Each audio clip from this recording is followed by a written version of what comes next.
जय श्री राधे राधे। आप सबको मेरा दिल से प्रणाम। प्यारे साथियों, प्लीज मेरी पूरी वीडियो जरूर देखिएगा। ये श्रीमद् भागवत गीता है।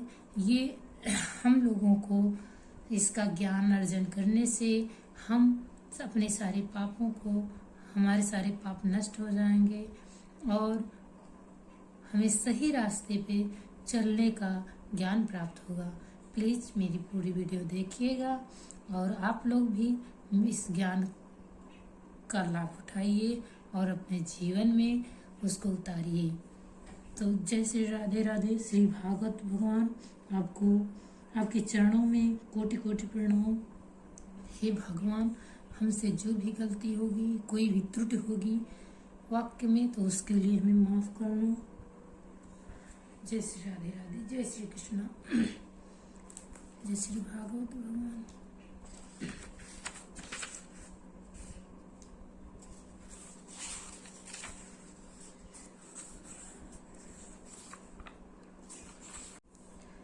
अब चलिए देखते हैं अध्याय 1, कुरुक्षेत्र के युद्ध में सैन्य निरीक्षण। जय श्री राधे। धर्म क्षेत्रे कुरुक्षेत्रे संवेता युयुत्सवा ममका पांडवश्चयो किम कुर्वत संजय। इसका अर्थ हुआ, धृतराष्ट्र ने कहा, हे संजय, धर्म भूमि कुरुक्षेत्र में युद्ध की इच्छा से एकत्र हुए मेरे तथा पांडु के पुत्रों ने क्या किया।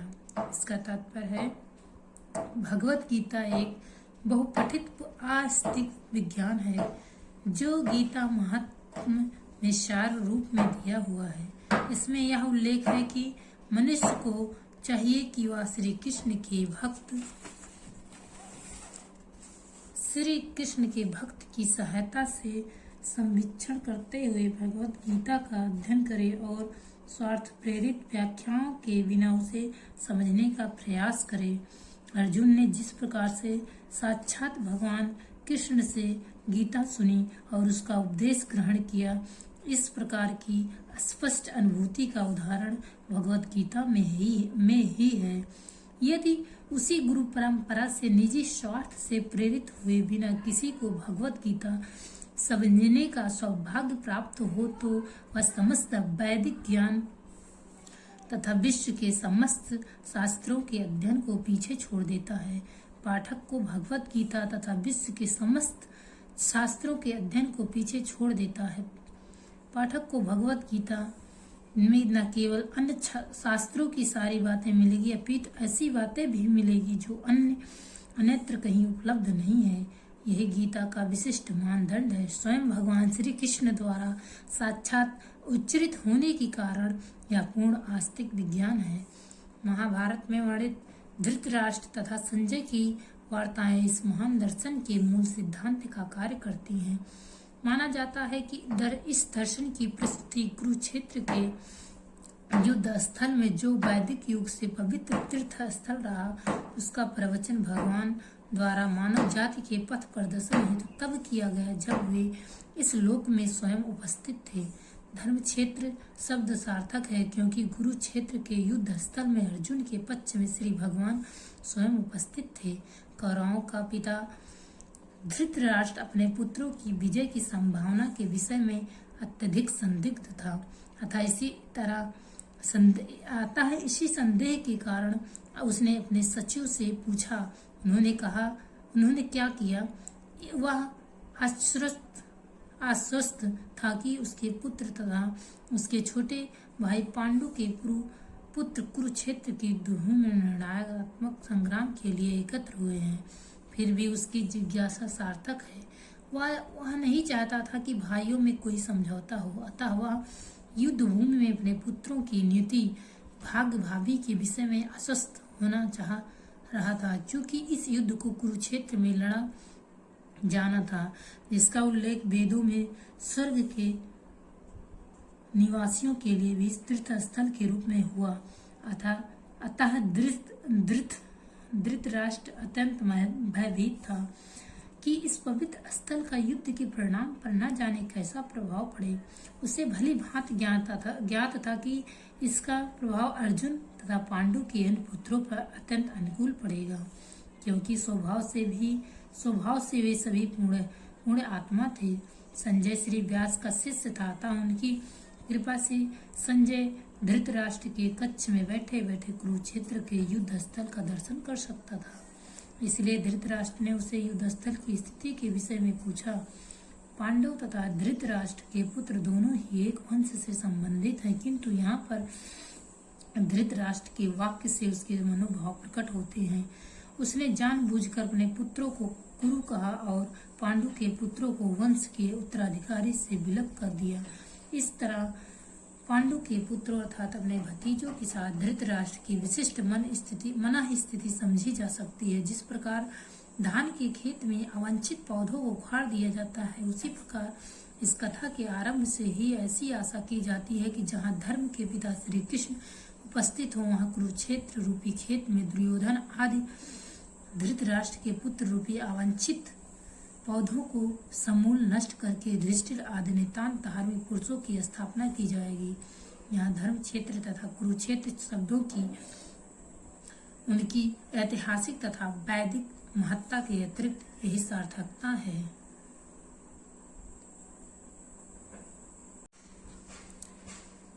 दृष्टा तु पांडवानीकं व्यूढं दुर्योधनस्तदा आचार्य मुपसंगम्य राजा वचनं प्रब्रवीत।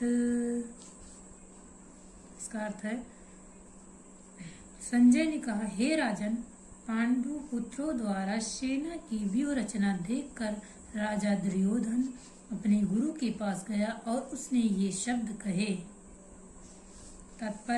इसका तात्पर्य है, धृतराष्ट्र जन्म से अंधा था, दुर्भाग्यवश वह आध्यात्मिक दृष्टि से भी वंचित था। वह यह भी जानता था कि उसी के समान उसके पुत्र भी धर्म के मामले में अंधे हैं और उसे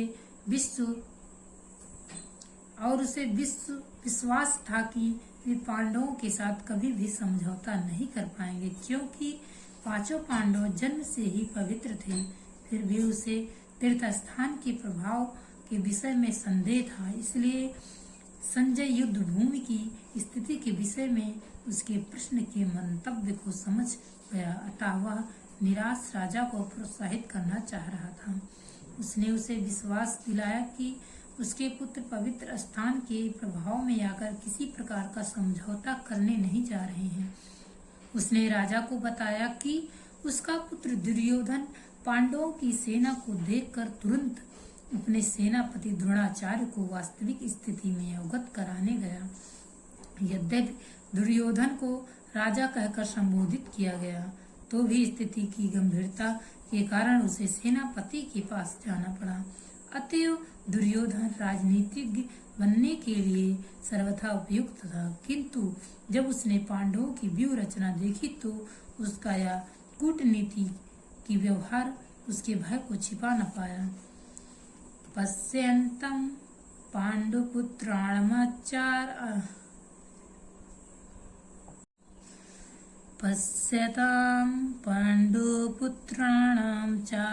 आचार्यमहितं चामुमं व्यूढं द्रुपदपुत्रेण तव शिष्येण धीमता। अर्थ जानते हैं, हे आचार्य, पांडु पुत्रों की विशाल सेना को देखे, जिसे आपके बुद्धिमान शिष्य द्रुपद के पुत्र ने इतने कौशल से व्यवस्थित किया है। इसका तात्पर्य है, परम राजनीतिज्ञ दुर्योधन महान ब्राह्मण सेनापति द्रोणाचार्य के दोषों को इंगित करना चाहता था। अर्जुन की पत्नी द्रौपदी के पिता राजा द्रुपद के साथ द्रोणाचार्य का कुछ राजनीतिक झगड़ा था। इस झगड़े के फलस्वरूप द्रुपद ने एक महान यज्ञ संपन्न किया, जिससे उसे एक ऐसा पुत्र प्राप्त होने का वरदान मिला जो द्रोणाचार्य का वध कर सके। द्रोणाचार्य इसे भली भांति जानता था कि जब द्रुपद का पुत्र धृष्टद्युम्न युद्ध शिक्षा के लिए उसको सौंपा गया तो द्रोणाचार्य को उसे अपने सारे सैनिक रहस्य प्रदान करें। में कोई झक नहीं है। अब धृष्टद्युम्न कुरुक्षेत्र की युद्ध भूमि में पांडवों का पक्ष ले रहा था और उसने द्रोणाचार्य से जो कला सीखी थी उसी के आधार पर उसने यह व्यूह रचना की थी। दुर्योधन ने द्रोणाचार्य की दुर्बलता की ओर इंगित किया, जिससे वह युद्ध में सजग रहे और समझौता न करे। इसके द्वारा वह द्रोणाचार्य को यह भी बताना चाह रहा था कि कहीं वह अपने प्रिय शिष्य पांडवों के प्रति युद्ध में उदारता न दिखा बैठे। विशेष रूप से अर्जुन उसका अत्यंत प्रिय एवं तेजस्वी शिष्य था। दुर्योधन ने यह भी चेतना दी कि युद्ध में इस प्रकार की उदारता से हार हो सकती है। अत्र सुरा महेश्वासा भीमार्जुन समायुधि युयुधनो विराटश्च द्रुपदस्तश्च महारथा। इस सेना में भीष्म तथा अर्जुन के समान युद्ध करने वाले अनेक वीर धनुर्धर हैं, यथा महारथी युधान, विराट तथा द्रुपद। इसका तात्पर्य है, यद्यपि युद्ध कला में द्रोणाचार्य की महान शक्ति के समक्ष धृष्टद्युम्न महत्वपूर्ण बाधक नहीं था, किंतु ऐसे अनेक योद्धा थे जिनसे भय था। दुर्योधन इन्हें विजय पथ में अत्यंत बाधक बताता है, क्योंकि इनमें से प्रत्येक योद्धा भीष्म तथा अर्जुन के समान दुर्जय था। उसे भीष्म तथा अर्जुन के बल का ज्ञान था, इसलिए वह अन्यों की तुलना इन दोनों से करता था। धृष्टकेतुश्च कीताना काशीराजश्च वीर्यवान् पुरोजित कुंती भोजश्च शैवश्च च नरपुंगवा। इनके साथ ही धृष्टकेतु, चेकितान, काशीराज, पुरोजित, कुंती भोज तथा शैव जैसे महान शक्तिशाली योद्धा भी हैं। युधामन्युश्च विक्रांत उत्तमौजश्च वीर्यवान् सौभद्रो द्रुपदश्च सर्वयो महारथा। पराक्रमी युधामन्यु अत्यंत शक्तिशाली, उत्तमौजा सुभद्रा का पुत्र तथा द्रौपदी के पुत्र, ये सभी महारथी हैं। जय।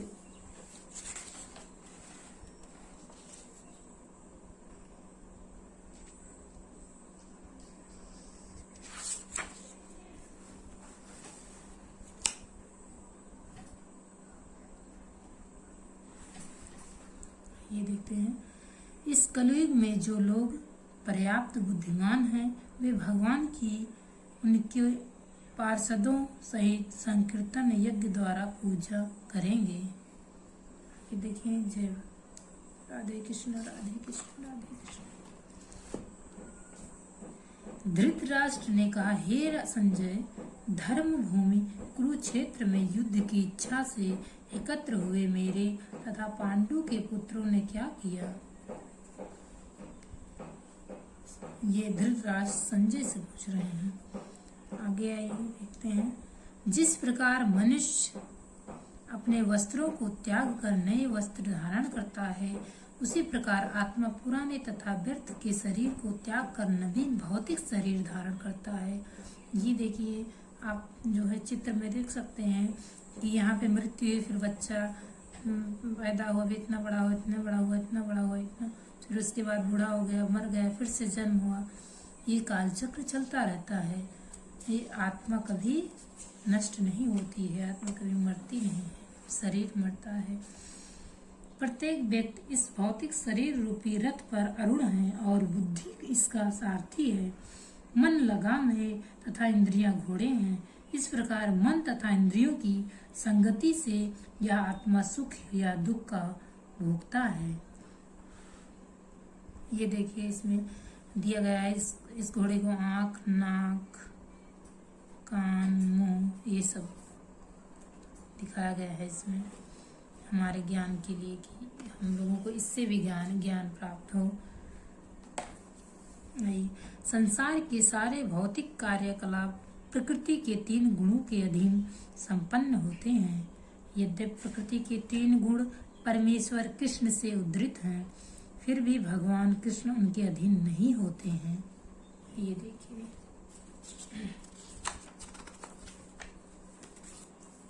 कम बुद्धि वाले व्यक्ति देवताओं से अनुग्रह पाने की आशा करते हैं और ऐसी वस्तुएं प्राप्त करते हैं जो अस्थायी होती है और मृत्यु के समय समाप्त हो जाती है। वास्तव में ये सारे लाभ भगवान द्वारा ही प्रदान किए जाते हैं। योग में सिद्ध योगी अपने शरीर को त्यागने के स्थान तथा समय की व्यवस्था कर सकते हैं। अन्य मनुष्य का इस पर कोई वश नहीं होता। मैं समस्त आध्यात्मिक तथा भौतिक जगतों का कारण हूँ। प्रत्येक वस्तु मुझ ही से उद्भूत है। जो बुद्धिमान या भली भांति जानते हैं वे मेरी प्रेमा भक्ति में लगते हैं तथा हृदय से पूरी तरह मेरी पूजा में तत्पर होते हैं।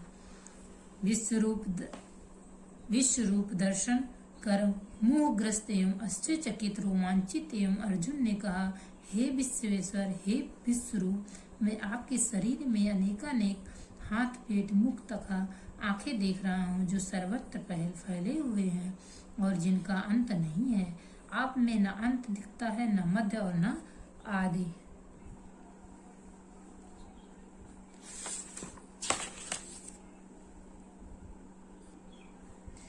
भौतिक जगत रूपी वृक्ष आध्यात्मिक जगत रूपी वास्तविक वृक्ष का प्रतिबिंब मात्र है। इस भौतिक जगत रूपी वृक्ष में आसक्त रहने वाले मनुष्य की मुक्ति की कोई संभावना नहीं होती है, लेकिन जो मनुष्य आध्यात्मिक जगत रूपी वृक्ष को समझ लेता है वह आत्मोन्नति कर सकता है। मृत्यु के समय जीव द्वारा विकसित की गई चेतना उसे दूसरे शरीर में ले जाती है। ये देखिए चित्र में दर्शाया गया है। इससे समझाने के लिए हम मनुष्यों के सत्य को समझाया गया। सत्य क्या है? आप जैसा करोगे अगले जन्म में वैसे आपका जन्म होगा। जैसे ये इसमें देखिए एक इंसान को दर्शाया गया है कि ये मांस भून के खा रहा है, तो ये इंसान है, इसका रूप अगले जन्म में क्या हुआ? शेर हुआ। क्योंकि ये मनुष्य कच्चा मांस खा रहा है, इसीलिए शेर को दर्शाया गया। उसी प्रकार यहाँ पे देखिए ये भी मांस खा रहा है, गंदा मांस खा रहा है ये मनुष्य, तो यहाँ पे दर्शाया गया उसका अगला जन्म क्या होगा? सुअर का होगा। तो कृपया करके इस ज्ञान को अपने जीवन में उतारिए और बुरे कर्मों से बचिए। हम लोग जैसा बुरा कर्म करेंगे हमारा जन्म उतना ही बुरा होगा। ये देखिए इसमें एक स्त्री अपने पेड़ों के पत्तों से अपने शरीर को ढकी हुई है, इसलिए इस स्त्री का जन्म पेड़ की भांति हुआ है। और यहाँ पे पेड़ के बल लेटी हुई स्त्री को दिखाया गया है, तो उसका जन्म भालुकों में हुआ है। तो आइए देखिए आगे। यदि जीव ने अपनी चेतना पशु जैसी बना रखी है तो उसे पशु का शरीर प्राप्त होना निश्चित है। जय राधे कृष्ण, राधे कृष्ण। मैं प्रत्येक जीव के हृदय में आसीन हूँ और मुझसे ही स्मृति, ज्ञान तथा विस्मृति होती है। मैं ही वेदों के द्वारा जानने योग्य हूँ। निसंदेह मैं वेदांत का संकलन करता तथा समस्त वेदों को जानने वाला हूँ। ये हम भगवान कृष्ण, राधे कृष्ण का दर्शन करते हैं। जय श्री राधे कृष्ण, जय भागवत भगवान। इन्हीं से हम मनुष्यों का कलयुग में कल्याण होगा। तो आप लोग प्लीज कथा सुनते रहिए, अपने आत्मा को शुद्ध रखिए, सदैव मेरा चिंतन करो, मेरे भक्त बनो, मेरी पूजा करो और मुझे नमस्कार करो। इस प्रकार तुम निश्चित रूप से मेरे पास आओगे। मैं तुम्हें वचन देता हूँ, क्योंकि तुम मेरे परम प्रिय मित्र हो।